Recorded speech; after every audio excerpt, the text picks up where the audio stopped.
Chapter 14, Destruction. Black Hole raised every one of his tentacles into the air. He began to groan as he brought down blasts of lightning down from the pitch-black sky. The bolts of lightning held onto the tentacles as they grew larger. "Destruction!" Black Hole shouted to the sky.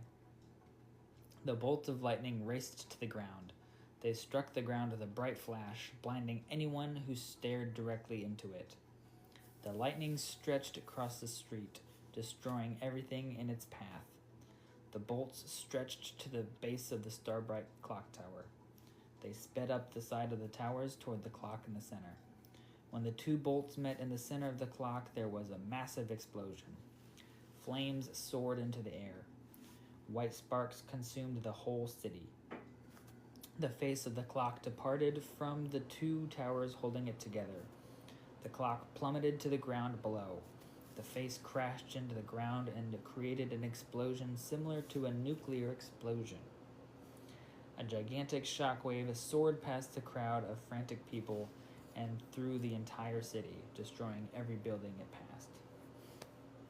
Screams and cries swept through the entire island. The lightning bolts still raced across the city, killing anything it touched. They spread to the other islands.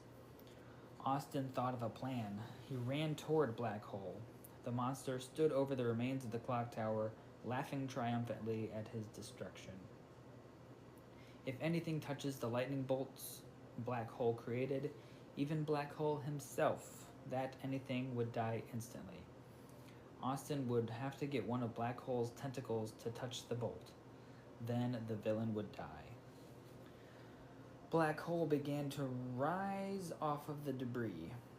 He laughed at all the dying people. He lifted two of his tentacles into the air. He climbed into the air. Austin ran toward the rising monster. He stood on top of the debris of the clock. One of Black Hole's tentacles started to scoot across the street. It raised into the air, then flopped down before Austin as it grew longer and longer. Right before the tentacle whipped Austin in the face, he stabbed it. It swung into the middle of the street. It swung back and forth. Black Hole began to roar and groan as he sunk closer to the ground. The tentacle that was stabbed fell to the ground right in the path of the lightning bolt. The stream of light raced toward the tentacle. It struck right through the large tentacle that was oozing out stardust rapidly. Black Hole groaned one last time and dropped slowly to the center of the crowd. There was a large earthquake, similar to the one White Dwarf used to cause when he walked, that followed the fall of Black Hole. The lightning stopped. Everyone grew calm. "He's dead!"